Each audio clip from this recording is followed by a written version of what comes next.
He ignored the murder once, but it refused to stay buried. Welcome to Marple Mysteries. I am your host, Harrington. Comment your city. I love hearing them. Wolfe faces his mistake. I've seen a lot of people come through that front door on West 35th Street, but very few make me wish Fritz had installed a trap door in the stoop. The woman who arrived that Tuesday morning didn't look like trouble. Trouble usually has more paint and fewer wrinkles. But she had the kind of presence that suggested she carried her own weather system. It was gray, damp, and at least 3 degrees colder than the room. She didn't give her name to me at the door. She gave it to the air. I am Mrs. Vivian Copeland, she said. I'm here to see Mr. Wolfe. He's expecting me.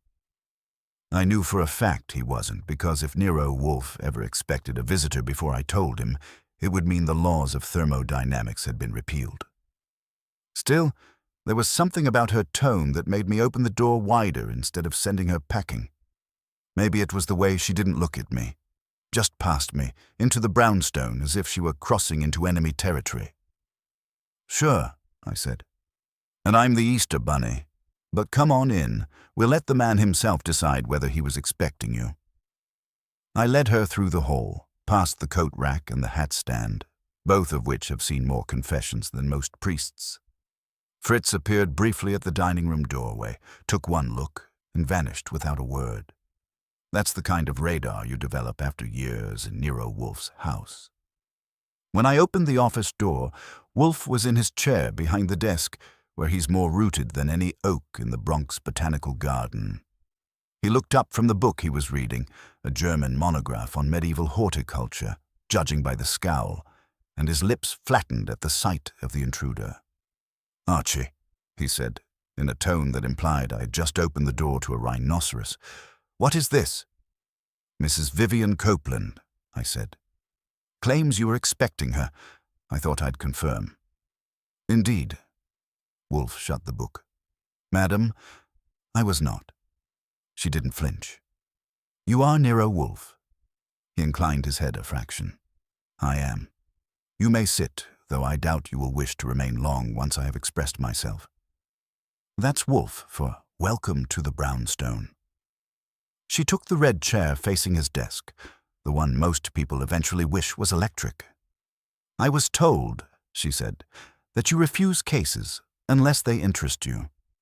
I was also told that nothing interests you that does not offend your sense of order. I am here to offend it. I leaned against the globe stand. That's one way to start a conversation. Wolfe sighed. Proceed, madam. She took a breath. Her fingers trembled, but her voice didn't. My husband is dead. 2 weeks ago. The police ruled it an accident. Carbon monoxide poisoning in his car, but it wasn't. He was murdered. And the man who did it will not be punished because he wears a collar and reads from a pulpit. Wolfe's brows lowered. A clergyman. Yes, she said. Reverend Theodore Nash, our family pastor. That got my attention. I thought pastors were supposed to save souls, not smoke them. She ignored me. I came to you because you're the only man in this city who can expose him, and because you won't care that my husband was a fool. Wolfe made a steeple of his fingers. Madam, what you describe is a matter for the police. I went to them. They smiled and told me grief makes women imagine things. Grief does, Wolfe said dryly. Her eyes sharpened. Then prove that I'm only grieving, or prove I'm right. Either way, you'll have your satisfaction. I glanced at Wolfe. The lines of his face had smoothed. Not interest exactly, but that wary neutrality he gets when his brain starts to stir against his will. He didn't speak for several seconds. Finally, he said, I'm engaged, madam, upon no investigation. I have orchids to attend. She rose slowly. I understand. I only thought, since you knew my husband once, you might wish to know he's dead. That froze the room. Wolfe's eyes opened fully, like shutters snapping up. Your husband was Malcolm Copeland, she said. You debated him years ago at the Harvard Club. On ethics and government contracts, you said he mistook ambition for integrity. And with that, she left. No further appeal, no look back, just the faint scent of lavender and a door clicking shut. Wolfe didn't move. The clock ticked. After a long minute, he said, "Fair." I said, "So we're not taking the case?" "No." I nodded, waited, and then added, "But you will." He turned his head. "Why, in heaven's name, would I?" "Because," I said, "she just insulted your orchids." His brows drew together. "My? What nonsense is this?" "She said she came to offend your sense of order. You going to let her leave thinking she succeeded?" He glared at me, which in Wolfen means he was considering it. "Confound you, Archie," he said, and rang for beer. Fritz brought the beer and a treaty-level silence, set the bottle on Wolfe's desk blotter as if it were a peace offering, and retreated without scuffing the carpet nap. Wolfe poured, grimaced as if the amber liquid had personally failed him, and drank. I gave him the space that a thinking volcano deserves. "Archie," he said finally, "do not telephone anyone." "Understood," I said. "I'll ring no one while you decide not to take a case." He closed his eyes. That was my cue to go to my desk and look busy with the mail. There wasn't much. A circular for a new brand of office carbon paper that promised impeccable copies, and a typed invitation to a charity auction for the Van Alstyne home. I was weighing whether the carbon paper counted as literature when the doorbell sounded, long and firm. Wolfe made no sound. I went to the hall, opened up, and found myself facing a man who had spent a lot of money to look as if he hadn't. 35, well-shaved, the kind of tan New Yorkers get from lamps, and a navy suit that could have paid Fritz's butcher for a month. He held his hat like he wanted the house to admire it. "Mr. Goodwin?" he asked, voice tuned for microphones. "I'm Julian Creeks. I need a moment with Mr. Wolfe, briefly." "Brief with Mr. Wolfe is like dry water," I told him. "But step in. We'll test your hypothesis." He entered with his chin already a quarter-inch too high. In the office, Wolfe had not moved a millimeter. I announced the visitor. Wolfe inclined one eyebrow, which in this house is lavish hospitality. "State your business, sir," he said. Creeks took the red chair and didn't sink far enough to be chastened. "I manage communications for the Grace Meridian Church. Reverend Theodore Nash asked me to deliver a message. He understands Vivian Copeland is making certain statements. He would appreciate the opportunity to dispel any misconceptions before your office becomes, what did he call it, an echo chamber for a widow's anguish." "You will convey," Wolfe said, "that my office is an echo chamber for nothing except reason, and that I am not engaged." Creeks smiled, the kind that displays all the orthodontia a man's parents paid for. "I see. Then perhaps we can prevent engagement.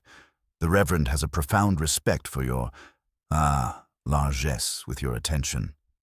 He would like to call on you this afternoon, provide documentation, and put this to rest."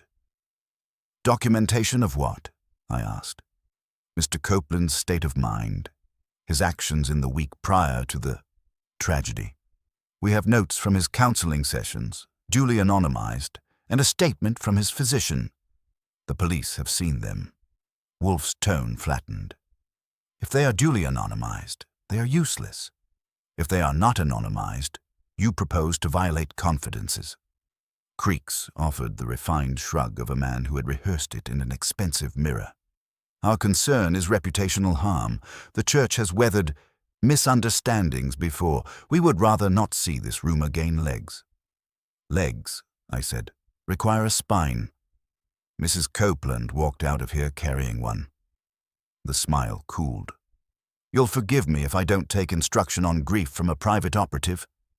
Wolfe's hand lifted a quarter-inch. "That's like other men kicking a door." "Enough. Mr. Creeks, I will not see Mr. Nash. You may go." Creeks turned slightly, as if deciding whether to leave a little smoke in the air. He chose to lay a card on my desk instead. "In case you change your mind." We're quite willing to clarify." "I never change my mind," Wolfe said. "I correct it or affirm it. Go." He went, but the air didn't clear. Wolfe watched the door after it closed, then tugged at his lower lip as if persuading it to reveal state secrets. "Archie." "I didn't call anyone," I assured him, but Lon Cohen is trembling in his tribune chair with curiosity. "Telephone Mr. Cohen. Inquire discreetly about a Reverend Theodore Nash, Grace Meridian Church, and any, misunderstandings." "Not engaged, but nosing," I said, and went to the instrument. Lon answered on the second ring, sounding like a man who had just seen his least favorite alderman ace a grand jury. I fed him the names and got in return a low whistle. "Nash," he said. "He's got a following out of Midtown. Money and photogenic penitence.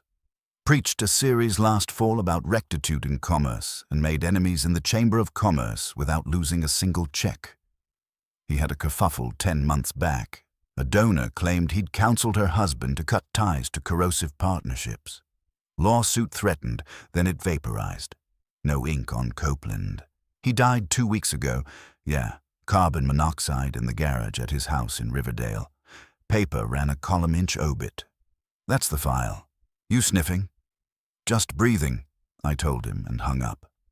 Wolfe had his eyes shut again. "Rectitude in commerce," he murmured. "Mr. Copeland debated me on the question of means and ends. He favored efficient outcomes. And reverends prefer pure ones," I said, "in theory. Creeks looked like a man who steam cleans theories." "Phooey," Wolfe said, which can mean anything from excellent to malodorous. He reached for the bell cord and yanked. Fritz arrived as if he had been waiting in the keyhole. "Lunch at 1, Wolfe said. "Spare ribs, braised fennel, and the anchovy butter." "Yes, sir," Fritz said, and then, impulsively for him, added, "A lady telephoned while Mr. Goodwin was at the door. She asked whether Mrs. Copeland had been here. I told her no callers were being announced. She hung up." I looked at Wolfe, then at Fritz. "Lady give a name?" "No, Mr. Archie. But the line was poor. From a public kiosk, perhaps?" Wolfe nodded. "Thank you. That is all." When Fritz left, I went to the window and looked at the street. Nothing waited there except a delivery truck and the usual Manhattan optimism that parking rules are flexible if you are brave and pretend not to read. "Someone's taking attendance," I said. "Creeks on behalf of Nash at the door, mystery lady on the phone. If Mrs. Copeland is making trouble, she's not making it alone." Wolfe's fingers tapped once on the desk. "She said the police smiled. They often smile when they ought not. Archie, find Mrs. Copeland. Tell her that in the unlikely event I were engaged, I would require a consultation. Here, this evening at 6. If she balks, tell her I mean to disillusion myself about her. You've gone from not, engaged to, in the unlikely event," I noted. "I'm indulging in intellectual hygiene," he said. "If Mr. Nash is innocent, I wish to puncture Mrs. Copeland's stratagem. If he is not, I wish to end his trespass upon logic. Either will restore quiet." "Music to my ears," I said, reaching for my hat. "Where do I find her?" "In the society pages," he said, "and in the places where admirers apologize to themselves for admiring." He folded his hands. "Begin with the church. You told Creeks." "I told him I would not see Mr. Nash," Wolfe said, eyes drifting shut again. "I did not tell him you would not see the congregation." Which is how I found myself 10 minutes later, heading west into a sky the color of a used nickel, with the sense that someone had set a very polite fire in our parlor and asked us to admire the smoke. Grace Meridian Church sat on West 74th, half a block from Central Park, dressed in limestone the color of a conscience that had seen better days. It was a weekday, so the front doors were open, but the air inside still carried Sunday's perfume, candle smoke, lemon polish, and hope on layaway. I've walked into plenty of sanctuaries in my line of work, but not many where the silence made you feel like you'd tracked mud across marble. A woman in a grey dress appeared from a side office before my eyes could adjust to the stained glass gloom. She had neat hair, a pleasant face, and the alert calm of someone who's had to smile through plenty of sermons. "Good afternoon. Are you here for Reverend Nash?" "Depends," I said. "If he's free, I'll take him. If not, you'll do fine. Archie Goodwin, from the office of Nero Wolfe." Her eyebrows jumped just enough to show she knew the name. "I see. Reverend Nash is in conference, but he might—" She was interrupted by a voice behind her, male and smooth as varnish. "Mr. Goodwin, do come in."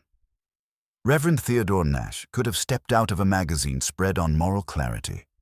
Mid-40s, the kind of silver at his temples that nature adds to make sincerity easier to sell, and a handshake as dry and precise as a ledger. His smile didn't reach his eyes, but it made the trip halfway. "Mr. Wolfe sent you, did he?" he asked, leading me into a paneled office that looked like it was decorated by someone who thought humility should be expensive. "Not exactly," I said, taking a chair. "He hasn't decided whether to take any interest in you yet. I'm just the scout." "That's quite all right. I understand Mrs. Copeland has made statements." He settled behind the desk, fingers steepled. "She's a troubled woman, Mr. Goodwin. Her husband's death has unmoored her. I did my best to counsel her, but grief turns reason inside out." "Maybe," I said, "though she seems pretty steady to me. She's convinced her husband didn't die by accident." He gave a sigh that sounded rehearsed. "I'm aware. She's wrong, of course. The police examined the car, the garage, the circumstances. There was nothing to suggest foul play." "Yet she still blames you," I said. "Any idea why?"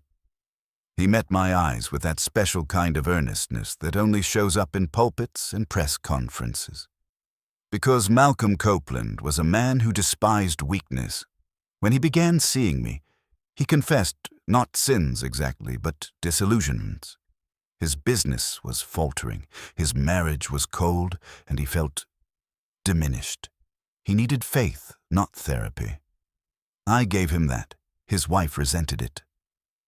"Faith's one thing," I said. "Carbon monoxide is another. She claims you killed him." He smiled faintly. "Spiritually, perhaps. He was discovering a peace that frightened her. People sometimes prefer their loved ones miserable. They're easier to manage that way." "That's a theory," I said, "though it seems a stretch to asphyxiate yourself to win an argument." He leaned forward slightly. "Mr. Goodwin, Malcolm's death was his own doing.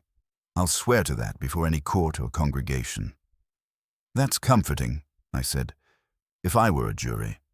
But I'm not. I'm just the guy who gets sent out to see what crawls under the rocks when they're lifted." He gave a cool nod.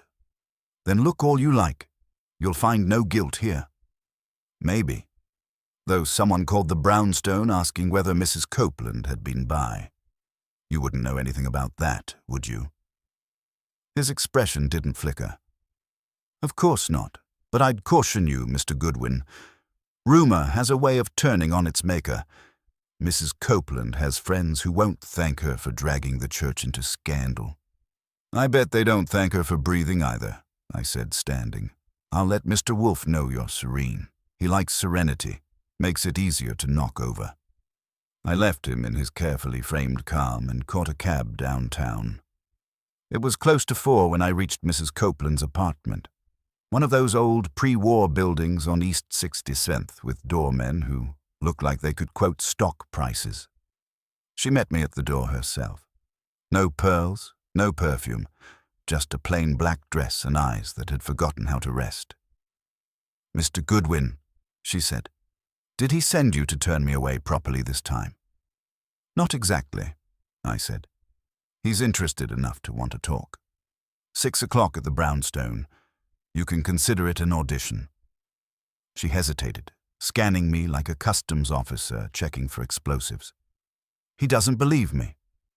"Not yet," I said, "but he doesn't believe anybody until he's forced to. You'll get your shot." Her shoulders lowered an inch.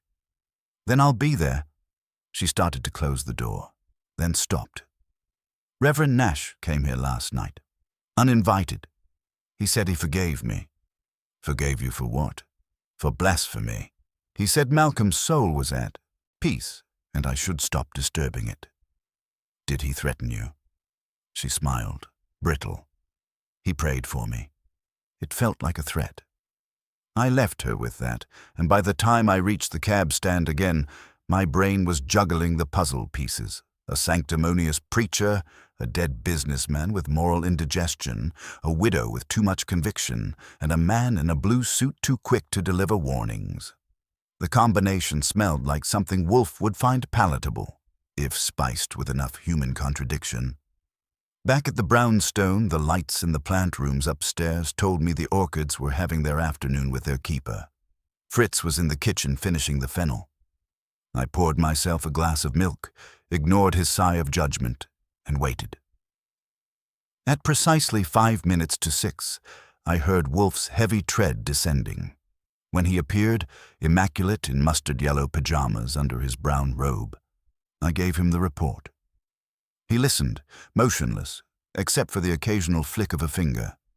When I finished, he said, "She will arrive at 6. "Right," I said. "And what's the play?" "Observation," he said. "Mrs. Copeland will talk. I will listen. Then we shall invite the Reverend to account for his serenity." I grinned. "You mean you're taking the case?" He sipped his beer. "I mean, Archie, that ignorance irritates me. Mrs. Copeland may be a deluded woman, or she may be the only sane one among a congregation of hypocrites. Either way, I intend to know." The bell rang then, punctual as prophecy. Wolfe set down his glass, folded his hands, and said, "Show her in." Mrs. Copeland entered with the dignity of someone who'd already buried one man and wasn't inclined to kneel before another. Fritz took her coat like it was made of glass, and she followed me into the office without glancing at the room's details, no lingering on the books, the desk, or Wolfe himself. It was as if she'd already decided what mattered and everything else was background noise. Wolfe inclined his head in greeting but didn't stand naturally. His respect for visitors rarely extended to verticality. "Good evening, Mrs. Copeland," he said. "You understand, I presume, that I am not yet retained in any capacity." "I didn't come to retain you," she said. "I came to persuade you." "That," Wolfe said, "is often indistinguishable from retaining." I took my usual seat near the wall, notebook ready, though I hadn't written down a word Wolfe had said in 5 years, unless it suited me to. She folded her hands tightly in her lap and began. "My husband wasn't a good man," she said. "He was proud, too proud. But he wasn't suicidal. The Reverend Nash says Malcolm came to him in despair. That's a lie. Malcolm wasn't religious. He didn't have faith in anything he couldn't own." Wolfe's lids drooped. "And yet he consulted a clergyman." "Yes, because his partner in the firm, a man named Leonard Beecham, insisted. They'd been under investigation by the Securities Commission. Reverend Nash counseled them both. That made me lift my head. The SEC. What kind of business?" "Development contracts," she said. "Real estate for the city. My husband called it socially profitable. He said the Reverend had friends who could smooth moral complications." "Indeed," Wolfe said softly. "An ecclesiastical broker." She looked at him sharply. "Whatever he was, he killed Malcolm. I can't prove it, but I know it." "How?" Wolfe asked. She hesitated, then drew a small envelope from her purse. Inside was a folded sheet of paper.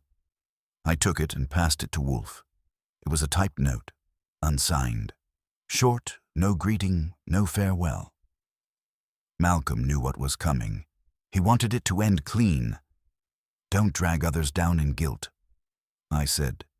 "Anonymous sympathy note. Every widow's nightmare." Her voice tightened.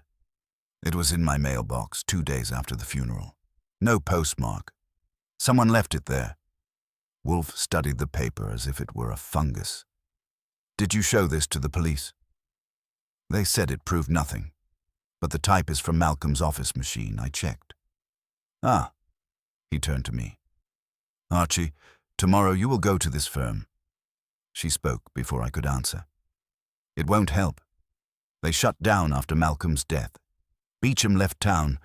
The Reverend said he was taking a retreat abroad. Wolfe's mouth compressed. Convenient. And the Reverend? He conducted the service himself, she said bitterly. He spoke about purification through surrender, and then he shook my hand and told me Malcolm was at rest in divine accord. That earned a faint grunt from Wolfe. You have heard from him since? Last night, yes. He told me to stop speaking to anyone about Malcolm, that if I loved him, I'd let him rest. Did he phrase it precisely so? She frowned. Almost. Why?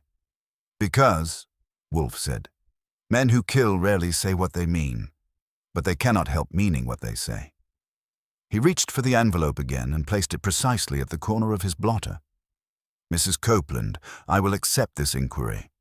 I make no promise of vindication, only of truth. The distinction is important. Relief crossed her face, mixed with fatigue. That's all I want. Good. Archie, arrange for Mr. Saul Panzer to come in the morning. We shall need facts before conjecture. And Mrs. Copeland, please leave me your husband's correspondence, any letters or memoranda. Originals, not copies. She nodded. I'll bring them tomorrow. Thank you. Fritz will see you out. When she'd gone, the office settled into its natural quiet. Wolfe reached for the bell cord, then thought better of it. She is not lying, he said. No, I said, but she's not necessarily right either. He nodded slightly. Indeed, the Reverend Nash, he preaches rectitude but cultivates influence. A dangerous hybrid. Such men grow in moral soil but feed on power. You're thinking he used confession to collect leverage, or to destroy it? Mr. Copeland's business involved public contracts, corruption, naturally. Suppose Nash discovered something inconvenient, something that could stain his pulpit. Then he silenced Copeland. Possibly, but why now after years? Something triggered it. I crossed my legs. Beecham, or Mrs. Copeland herself. Her husband's sins may not have been his alone. Comforting thought, I said. You want Saul to check their finances? Yes, and I wish to know whether Mr. Beecham is abroad or merely invisible. You will see Lon again. The press often knows what Customs doesn't. I jotted a note. And me? Tomorrow morning, attend Mr. Nash's church again, quietly. Speak to that secretary, the woman who greeted you. She will know more than she believes. That'll be fun, I said. She looks like the type who alphabetizes her conscience. Do not charm her, Wolfe said. Merely listen. Listening's my second-best feature. He gave me a sideways glance that could have curdled butter. And your first? Obedience, I said. He snorted.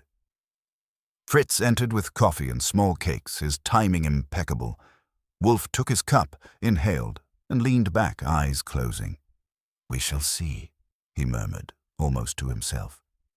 A man of faith who meddles in commerce, a widow who refuses resignation, a partner vanished into air. The symmetry is unpleasant. I poured myself coffee and said, You think Nash was using the pulpit for a racket? I think, Archie, that righteousness is the most convenient mask ever devised. When a man proclaims virtue too loudly, it is prudent to count the silver. The clock on the mantel ticked steadily, and the room held that heavy, coiled silence Wolfe cultivates before a storm. Outside, a taxi honked and faded into distance. I looked at him, at the folded note resting beside his elbow, and had the peculiar feeling that the air itself had thickened. Something had already begun to move beneath the calm surface of the case. Tomorrow, Wolfe said finally, will be instructive. Someone has already trespassed once into this house by proxy. I do not intend to permit a second intrusion. That was as close as he ever got to a vow. I finished my coffee, stood and said, Then I'll start early. He opened one eye. Early, Archie, is an hour invented by dullards. Nevertheless, yes. Morning arrived grey and heavy, like the city had wrapped itself in wet paper. I made my way back to Grace Meridian with the kind of optimism I reserve for dental appointments and tax audits. The secretary from yesterday, Miss Prim and Polished, was at her desk again, typing with small, furious precision. When she saw me, her hands froze an inch above the keys. "Mr. Goodwin," she said, cautious but polite. "The Reverend isn't in." "That's all right," I told her. "I didn't come for the Reverend today. You'll do fine." She straightened, uneasy. "Did something happen?" "Nothing tragic," I said, "unless you count curiosity."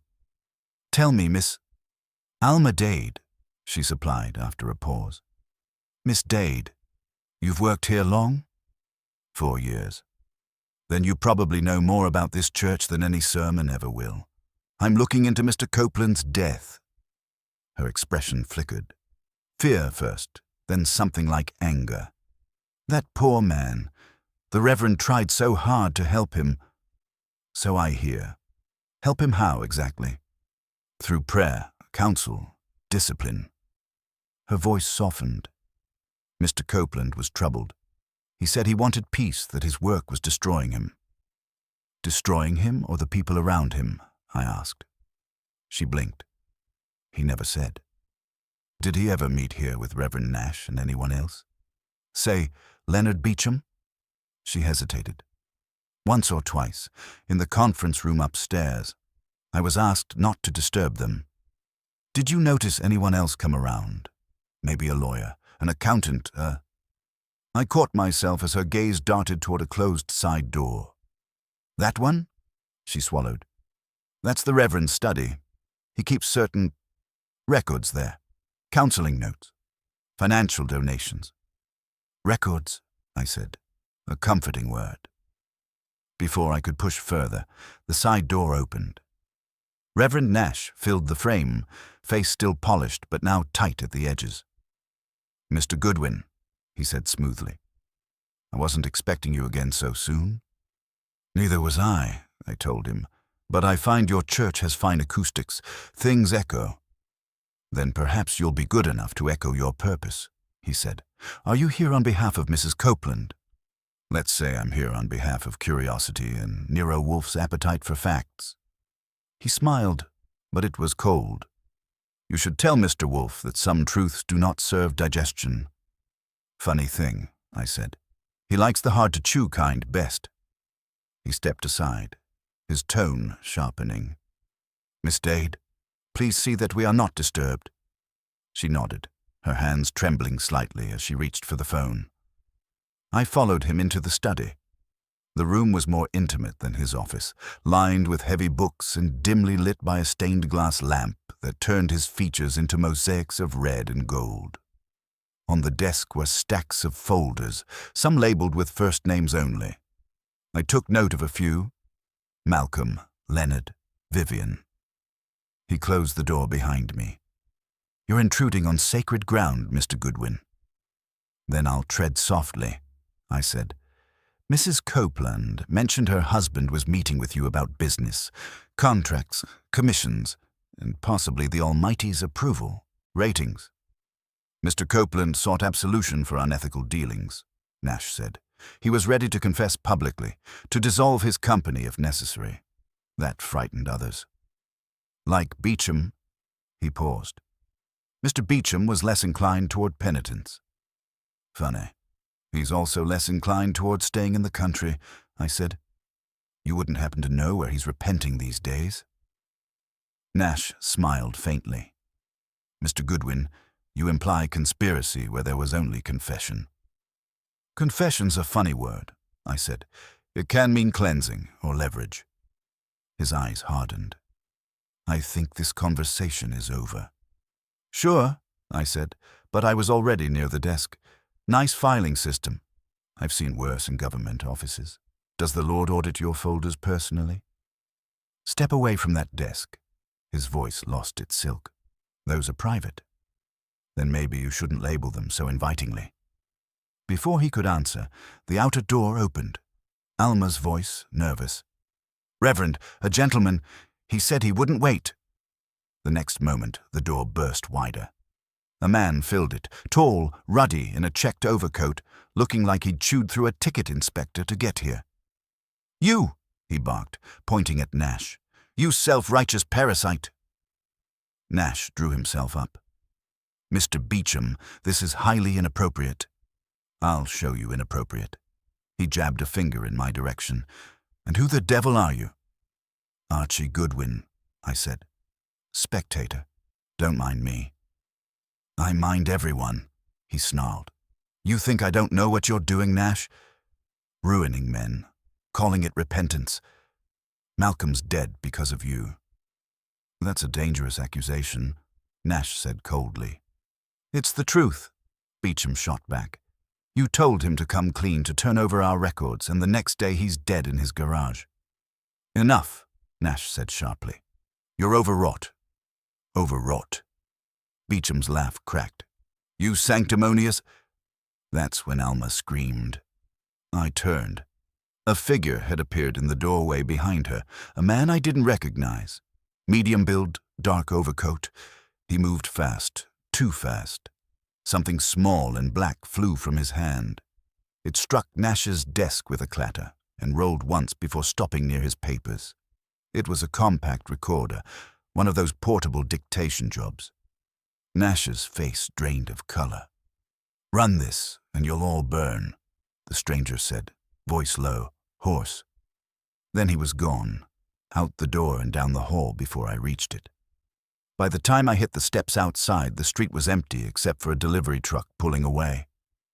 When I came back inside, Nash was standing rigid, the recorder in his trembling hand. Beecham was glaring. Alma was white as parchment. I said, "Anybody want to tell me what just happened?" Nash's voice was flat. "Someone has stolen from the Eichel church." "Looks like he returned it," I said. "What's on that thing, Reverend?" He hesitated just long enough for me to know. Then he said, "A sermon draft. Nothing more." I didn't believe him, and judging by Beecham's look, neither did he. I let the silence stretch before saying, "Maybe I'll ask Wolfe to give it a listen. He's fond of sermons when they end with the truth." Nash's eyes met mine, all sanctity gone, and for the first time since I'd met him, I saw fear, not of damnation, of exposure. I pocketed my notebook and said, "I'll see myself out." "The Lord may forgive you, Reverend. Wolfe won't." By the time I got back to the brownstone, Wolfe was halfway through lunch and wholly uninterested in interruptions. Fritz gave me a look that said I'd better not ruin the man's digestion, but Wolfe waved him off, which meant I had about 5 minutes before he'd revert to immovable object mode. I gave him the condensed version. The secretary, the sermonizer, the explosion of Beecham, and the mysterious party crasher with the recorder. Wolfe didn't move a muscle, not even to sip his beer. Only his eyes, narrowing fractionally, betrayed that he was listening. When I finished, he exhaled slowly. "Describe the intruder." "Medium build, hat low, brown overcoat, voice like a gravel truck." He said, "Run this and you'll all burn." Then vanished. "Not figuratively, I suppose." "I'd guess literally," I said. "He meant that recorder." Wolfe nodded once. Mr. Nash was frightened, terrified, and Beecham wasn't exactly radiating calm either. If I had to guess, whatever's on that machine is dynamite. "Or the illusion of it," Wolfe murmured. "Power often lies in suggestion." I dropped into my chair. "You think the intruder knew what was on it?" "Undoubtedly. Men do not risk intrusion merely to deliver ambiguity. Archie, you will ascertain whether Mr. Nash retains that device or, more likely, has already concealed it. We must have it." "Sure," I said. "But breaking into a church might cause a small dent in my moral reputation." He shot me a look that could sand paint. "Your moral reputation, Mr. Goodwin, has long been alloyed with expedience, exercise discretion. That was the closest he'd ever get to be careful. He leaned back, closed his eyes, and said, "Fetch Saul Panzer when you can. He will trace this Mr. Beecham. If he left the country, there will be traces. If not, there are worse places to hide." After lunch, Wolfe went up to tend his orchids, his equivalent of a power nap. I telephoned Saul and filled him in. He listened, grunted approval, and said he'd start with the airlines and passport office. "You want me to lean on Nash's church accounts too?" he asked. "Lean, but don't break the pews," I told him. "See if their donations got a sudden boost before Copeland died." When I hung up, I rang Lon Cohen at the Gazette. He was knee-deep in copy, but perked up when I mentioned a possible corruption trail running through Grace Meridian. "I remember Beecham," he said. "Fast talker, too clean to be honest. The firm made sweetheart deals on rezoning contracts. Got quiet after Copeland's death, like someone hit a switch." "Yeah," I said. "Maybe the Reverend's conscience came with an off button." Lon whistled. "If you can prove that, the Tribune will buy you dinner for a year." "Make it 2 and I'll bring Fritz." I hung up and spent the afternoon writing a few neatly phrased lies on Wolfe's letterhead. One addressed to the Reverend Nash, requesting a clarifying meeting, another to Beecham, care of his firm's closed office. The trick was to let them each think the other had already spilled. Wolfe calls that constructive deceit. I call it fishing with dynamite. At 6 sharp, I was back at the brownstone. Wolfe had descended, fresh from his orchids and heavy with thought. He was staring at the folded note Mrs. Copeland had brought. "Archie," he said, "there is a word choice here. Clean. You recall it?" "Yeah." He wanted it to end clean. "Just so. That phrasing is uncommon. Clergymen use it often when speaking of moral purification. It suggests authorship close to Nash, or someone aping his rhetoric." "Meaning Beecham? Or someone who wished to suggest Beecham? We shall see." He turned as the doorbell rang. "Attend, please." I went. To my surprise, the visitor was Beecham himself. Rumpled, red-eyed, still furious, he brushed past me into the office. "I had to talk to you," he said to Wolfe. "I heard your name mentioned by that woman, Copeland's widow." "Indeed?" Wolfe said mildly. "You are Leonard Beecham." "I am. And I want to make this clear before that snake Nash poisons you too. Copeland didn't kill himself. Nash drove him to it. He said God demanded restitution, that Malcolm had to confess to bribery in front of the board.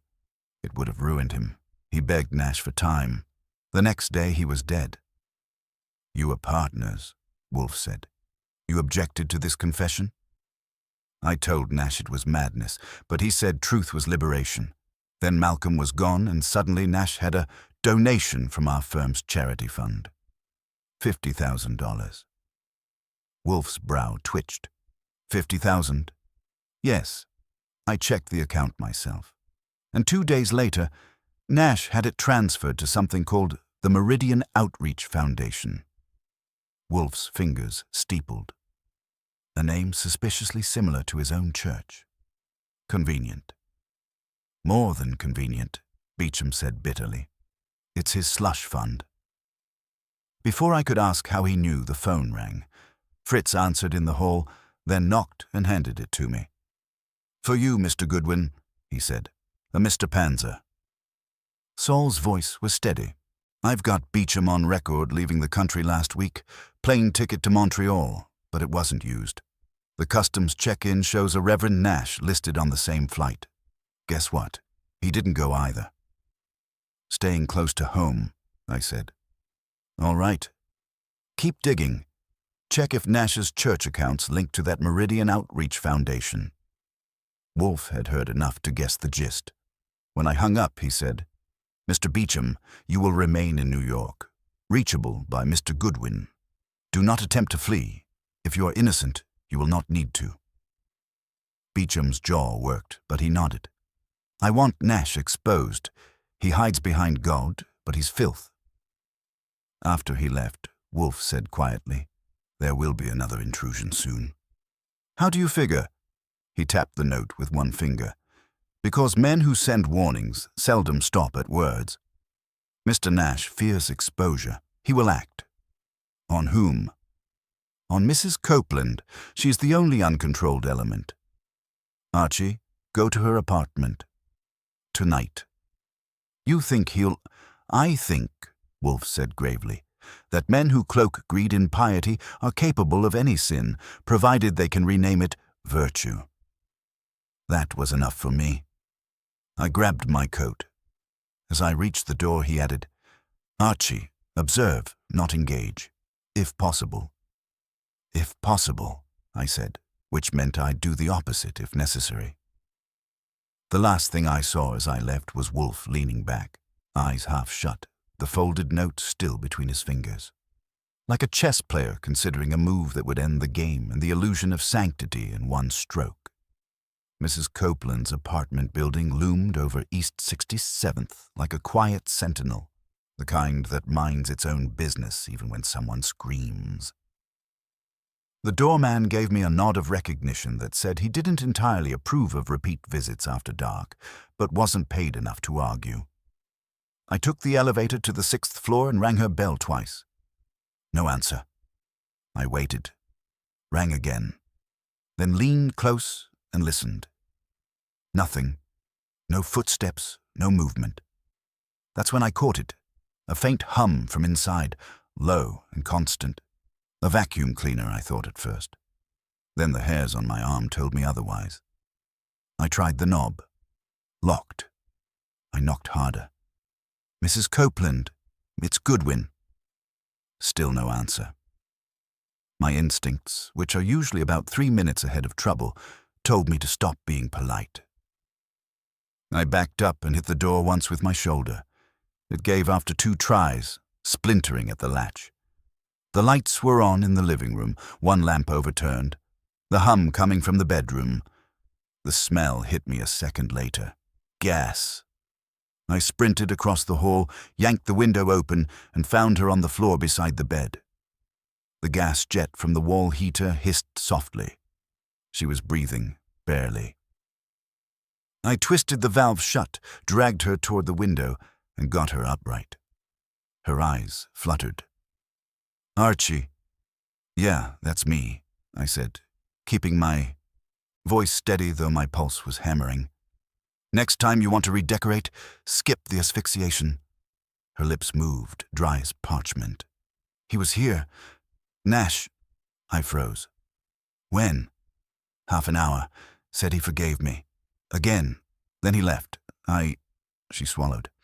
"He gave me tea. I thought—" I didn't need the rest. I ran to the kitchen, found the teacup in the sink, and smelled it. Bitter almond. Wolfe would have recognized it faster, but even I knew that perfume. Cyanide. The poor man's confession. I dumped the cup into a plastic bag from the counter, shut off the rest of the gas, and called the desk. "Get an ambulance up here," I told the doorman. "And tell them to hurry. The lady's been poisoned." By the time the medics arrived, she was conscious enough to curse her husband's name once before passing out again.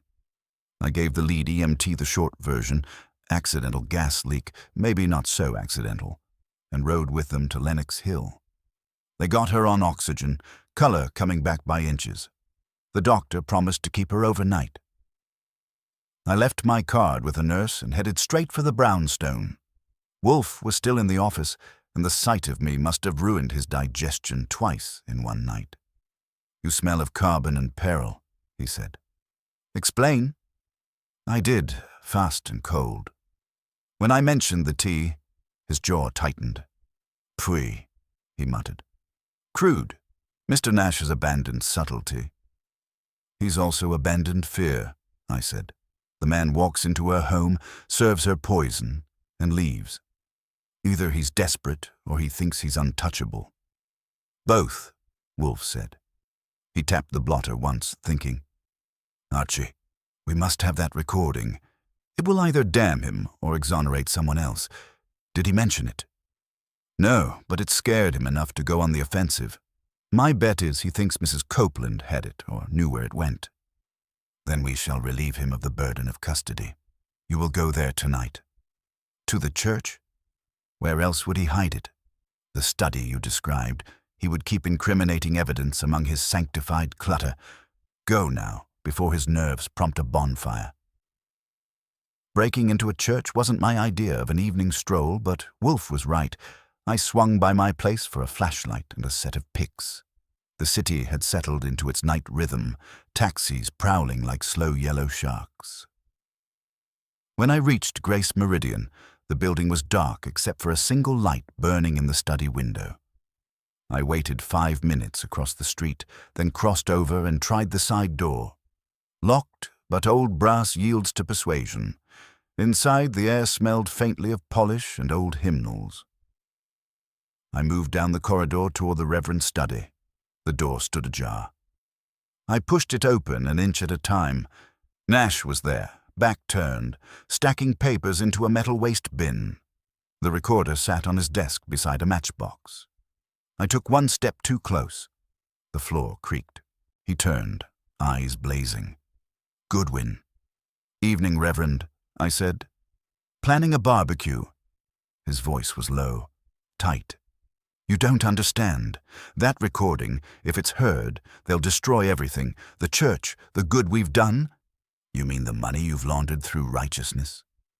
He moved suddenly, grabbing the recorder. I lunged. The matchbox went flying, one match flaring as it struck the floor. I knocked the recorder from his hand. It hit the corner of the desk and rolled away. The burning match landed in the bin, paper inside already soaked in lighter fluid. I stamped it out, the smell choking, smoke curling toward the ceiling. Nash was on his knees, clawing for the recorder. I got there first. He froze, staring at it in my hand. You'll ruin me, he said. Wrong again, I told him. You did that yourself. He slumped, and for a second I thought he might faint. Then he straightened with a calm that didn't fit his face. Mr. Goodwin, he said quietly, if you play that, you'll condemn a man who's already dead. That's so? Yes. Malcolm Copeland recorded his own confession. He was going to announce it publicly, then end his life. I tried to stop him. That's what's on it. His eyes didn't waver. For the first time, he almost looked sincere. I pocketed the recorder anyway. We'll let Wolfe decide whose voice is worth believing. When I left, the Reverend didn't follow. He just stood there, lit by the flicker of dying paper in the waste bin, a man praying to a God who might finally be listening and not liking what he heard. When I got back, Wolfe was where I'd left him, except the lamp was lower, and his eyes were half closed in what looked like meditation but was really strategy with the lid on. He opened them as I came in and gave me one look that took in the bruise on my knuckles and the dust on my coat. You have it, he said. It wasn't a question. I have it, I said, setting the recorder on his blotter like a snake I didn't trust to stay dead. And a sermon on fire. Nash was about to burn the place down to keep it quiet. He grunted, low and thoughtful. Phooey. Men who preach virtue never know how to dispose of vice. I gave him the details.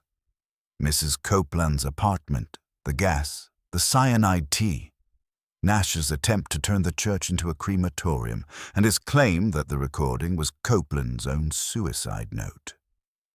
Wolfe listened without interruption, except to lift his brows once when I mentioned the match in the waste bin. When I finished, he said, "And you believed him?" I believed he believed it, I said. He sounded sincere enough to make a saint nervous. Sincerity, Wolfe said, is the last refuge of the guilty. Sit. I did, while he reached for the recorder. His fingers were careful but not hesitant. He pressed the play switch.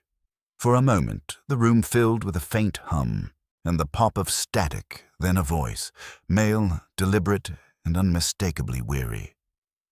This is Malcolm Copeland, it said. If anyone hears this, it means I've done what must be done. I can't live with what I've taken. The city trusted me. I betrayed that trust. Leonard wants to hide it. Vivian despises it. And Reverend Nash says confession is the only way to cleanse it. I will end this my way." The voice stopped there, cut clean. Wolfe sat motionless. "That's it," I said after a beat. End of side A. He rewound a fraction, played the tale again, then let it spin out in silence.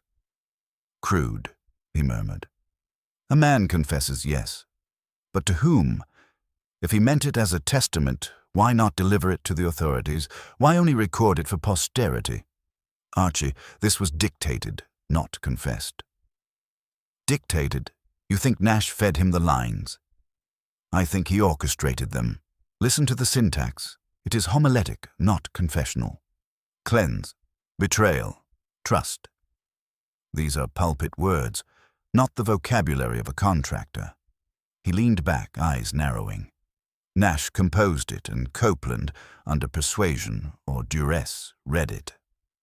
Then Nash murdered him afterward to make it tidy. Possibly. But consider, Nash is not clever enough to rely on his own artifice. He needed validation. Wolfe's gaze turned inward. "Someone else participated?" "Beecham?" He nodded once.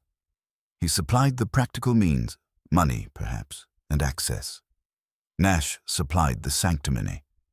Together they produced both death and absolution, and then Beecham's conscience began to itch.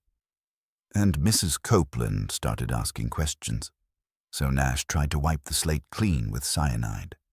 "Precisely." I exhaled. "That's neat, but there's one loose thread. The intruder who tossed this thing at Nash's desk. Who was he working for?" Wolfe's eyes closed, his lips tightening. "For Beecham, I suspect. A messenger to deliver warning and failure, which means Beecham has realized Nash means to silence him next." The bell rang then, abrupt and sharp. Fritz's footsteps crossed the hall, and a moment later he ushered in Saul Panzer. Saul's hat was wet from rain, his expression dry as ever. "Evening, gentlemen," he said. "Thought you'd want to know. Beecham's on the run, left his hotel half an hour ago, checked out with one suitcase and no forwarding address." "Where?" Wolfe asked. "Cab to Grand Central. Destination unknown. I had already tailed him, but he lost him in traffic." "Phooey," Wolfe muttered. "He'll surface soon enough. Men of his temperament always seek an audience. Archie, telephone the Gazette. Tell Mr. Cohen to print an item. Nero Wolfe in possession of evidence concerning the late Malcolm Copeland. That will draw our fish to the hook. You expect Beecham to come to us? Or Nash? One will, the other must follow." He turned to Saul. "Remain near the house tonight. If either arrives, you will be my net." Saul nodded and vanished as quietly as he'd come. The house settled into waiting. I fetched fresh beer for Wolfe and a sandwich for myself, though my appetite was more theoretical than practical. Midnight came and went. At 1:15, the bell rang again. Wolfe's eyes opened. "That," he said, "will be our supplicant." I opened the door and found not Beecham, but Reverend Nash. His coat was drenched, his collar crooked, his composure gone. "I had nowhere else," he said. "You have the recording?" Wolfe gestured to the desk. "I do. Sit if you can." Nash stayed standing. "You don't understand. That recording, it was meant to protect him. Beecham killed him. Malcolm was going to expose the bribes. Beecham panicked, begged me to intervene. I tried to persuade Malcolm to surrender to the authorities. He refused. Beecham forced him. Gas in the garage. Then the note. I covered it. God forgive me. I covered it." His voice broke. He looked like a man who'd been peeling his own conscience for hours.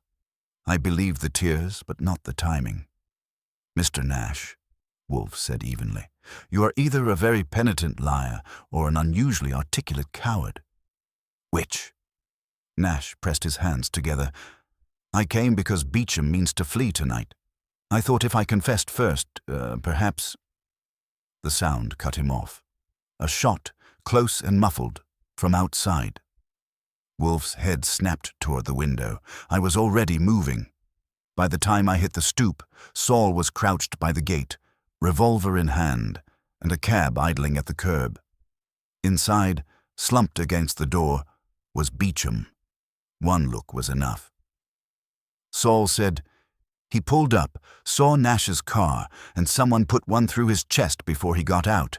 I didn't see who." I ran back inside. Nash had sunk into the red chair, white as the wall behind him. "He's dead, isn't he?" he whispered. "Yes," Wolfe said. "And now you will oblige me by telling the police precisely why. If you omit so much as a comma, I will supply it for you." Nash looked up, and for the first time there was no sanctimony left in him, only the dull shock of a man whose God had turned witness for the prosecution. Wolfe rang for beer, though his expression said the taste would be bitter tonight. The sanctity of the brownstone was restored, but outside, Manhattan hummed on, its faiths, its lies, and its convenient salvations intact. The police came fast, and the night grew crowded. Inspector Kramer arrived with his cigar lit and temper unlit, which was usually the more dangerous combination. He stood just inside the office, glaring at the Reverend as if he were an unexpected sermon interrupting his dinner. Wolfe sat behind his desk, impassive as Mount Rushmore, while I stood by the globe, waiting for the usual explosion. "All right," Kramer said. "Let's start simple. There's a man bleeding out in a cab on 35th Street and a clergyman shaking in your red chair. Want to fill in the middle, Goodwin?" "Gladly," I said. "Reverend Nash came here to repent.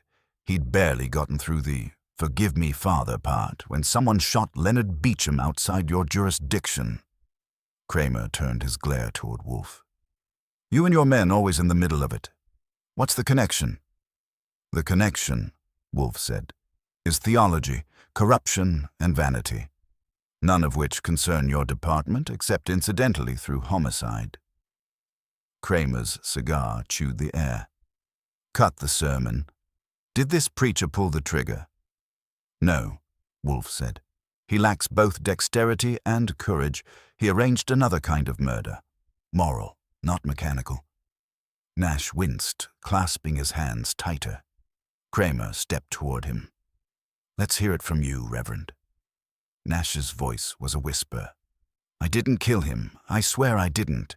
He came to me tonight, said he was leaving the city, that he'd tell the papers everything. I thought I could stop him, but then I saw his car outside and—" He shuddered. "The shot came before I even reached the gate." "Convenient," Kramer said. "And the gun?" "I don't have one," Nash said weakly. Kramer looked at me. "You vouch for that?" "I vouch he didn't fire a gun in this house," I said. "Saul Panzer heard the shot from the street. Beecham was hit before he got out of the cab. The shooter was gone before Saul could see him." "Then who?" Kramer demanded. "You've always got a theory, Wolfe." "I have a conclusion," Wolfe said, "but it will not fit into the narrow confines of your procedure." He reached into the drawer and drew out the recorder. "This," he said, "contains the motive, and if you insist on contaminating it with your impatience, I shall destroy it." Kramer's eyes narrowed. "Don't push me." "I rarely push anyone," Wolfe said calmly. "I merely lead them where they ought to go. Sit down, Inspector." Against the odds, Kramer did. Wolfe pressed play. The room filled again with Malcolm Copeland's weary voice, the artificial calm, the polished syntax. Kramer listened, frowning. When it ended, he said, "So what? A suicide note?" "Not a suicide note," Wolfe corrected. "A forgery dictated by Reverend Nash and his accomplice Beecham. It was meant to justify a death already arranged. Copeland was murdered, but his killers preferred him to look pious. They filled his lungs with gas and his widow's head with guilt." Nash made a small sound, part sob, part protest. "You don't know." "Be silent." Wolfe's voice cracked like a whip. You played priest and judge both. You used faith as a solvent for conscience. You made him speak his confession, then allowed Beecham to silence him for the sake of money. And when Beecham's conscience threatened to betray you, you sought to eliminate him, as you nearly did his widow. Phooey, you are an abomination. Kramer puffed once, slowly. That's eloquent, Wolfe, but it doesn't say who fired the shot. It doesn't need to, Wolfe said. The killer was acting on Nash's behalf. His loyal secretary, Miss Alma, died. That got everyone's attention. Kramer sat forward. The girl? Yes. She adored her employer. She believed she was defending righteousness. When Nash confessed to her that Beecham might expose him, she took it upon herself to intervene. Archie saw the devotion in her eyes. He failed to note its potential. I frowned. I didn't see her pull a gun. You weren't meant to. She would wait until the Reverend's own car left the church. She followed Beecham here. When she saw his cab, she fired through the window and fled. Kramer's expression hardened. You've got proof? In the church, on the second shelf of her desk cabinet, there is a small revolver, a lady's weapon recently discharged. The police may retrieve it at dawn. I have no wish to wake the faithful. Nash buried his face in his hands. Alma? No, she only wanted... Exactly, Wolfe said coldly. She wanted to save your soul. You have spent years corrupting others in the name of salvation. It is fitting that one of your disciples committed the only honest act of your ministry. Kramer stood, shoving the recorder into his coat.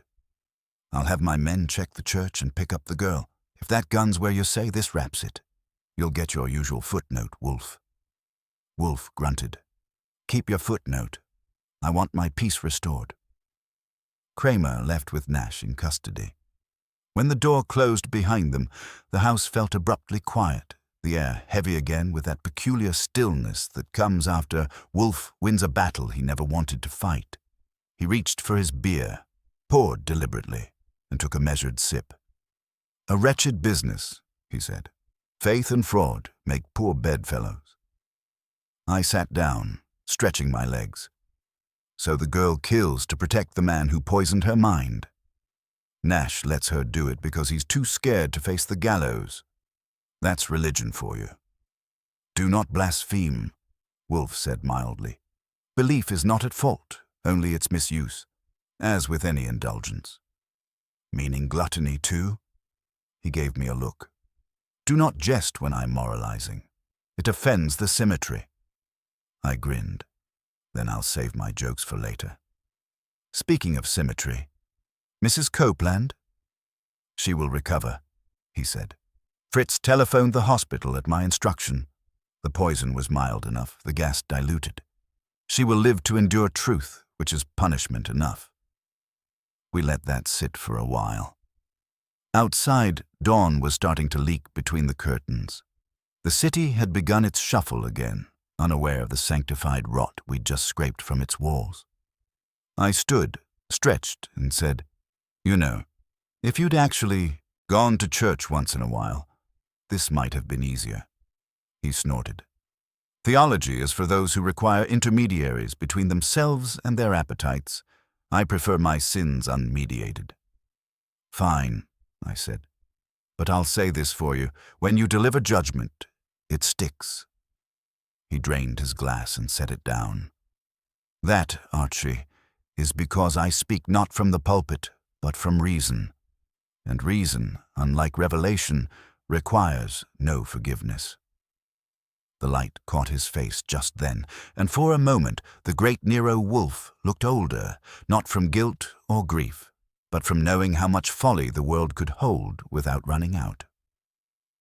Then he sighed, pushed the recorder aside, and said, Breakfast, Archie, eggs and a pot of coffee.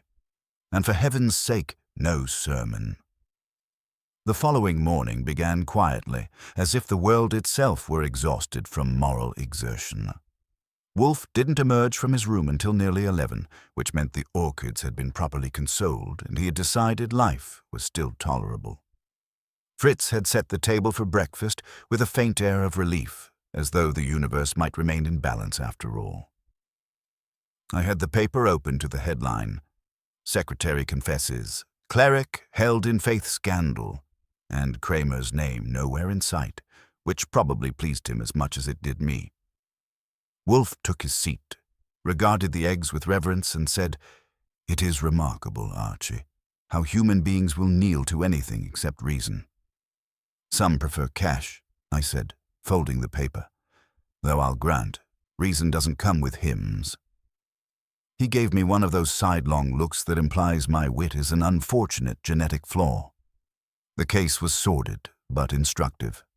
Miss Dade's confession confirmed what we deduced. She fired upon Beecham from a borrowed revolver kept in the church's safe, an item the Reverend once used to protect offerings. The irony is revolting. "Yeah," I said. "She said she did it for him to protect the ministry. I heard her say it myself before they took her out. Funny kind of devotion." "Not devotion," Wolfe said. "Dependency. She believed herself righteous because he told her she was. The world is full of such parasites and hosts." I buttered a roll. Kramer said Nash broke after the arrest. Gave a full statement. He admitted coaching Copeland's so-called confession, admitted taking money from the firm, even admitted trying to poison Mrs. Copeland. The works. His redemption, perhaps, Wolfe murmured. Confession at last, without an audience. That's one way to look at it. Though the widow's not exactly giving thanks. She called this morning, wanted to see you. He frowned. For what purpose? To say thank you, I think. Or maybe to ask why you ignored her the first time. He sighed as if gratitude itself were an imposition. Very well. 10 minutes. She arrived shortly after noon, dressed in black again, but less like mourning and more like armor. She thanked Fritz softly, then came into the office. Wolfe inclined his head but didn't rise, and she didn't seem to expect him to. "Mr. Wolfe," she said, "I came to tell you you were right. Malcolm didn't die because he was weak. He died because he trusted the wrong man. That distinction," Wolfe said, "is thin but worth keeping." She looked at the orchids on his desk. He'd had a yellow paphiopedilum brought down for the morning and smiled faintly. "They're beautiful." He would have liked them. He admired anything that refused to move. "That explains his admiration for me," Wolfe said dryly. "Madame, your husband's error was not faith but complacency. He surrendered his judgment to a moral fraud. That too is a sin." She studied him. "Do you ever forgive anyone, Mr. Wolfe?" He frowned as though she'd asked whether he played the piccolo. "Forgiveness implies superiority of virtue. I claim none. I judge only to restore equilibrium." She nodded. "Then thank you for restoring mine." And with that, she was gone. I watched the door close behind her. "You know," I said, "you do sentimental pretty well when you're not looking." He grunted. "Pfui. Sentiment is merely evidence of fatigue." "Sure," I said. "Just don't tell Fritz. He's planning pot roast for dinner. He'll think you've reformed." He ignored that, turning instead to the recorder still sitting on his blotter. The police had returned it after copying the tape, and he'd insisted on keeping it for reflection. He pressed play once more, letting Copeland's weary voice fill the room. When it ended, he reached forward, stopped the machine, and said, almost to himself, "The tragedy of deceit, Archie, is not that it corrupts others, but that it convinces the deceiver he is virtuous." "Meaning Nash?" "Meaning everyone," he said. "Even you, occasionally." "Me?" I said. "I'm practically a saint." "You are a mercenary," he said, "which is preferable. Your motives are at least honest."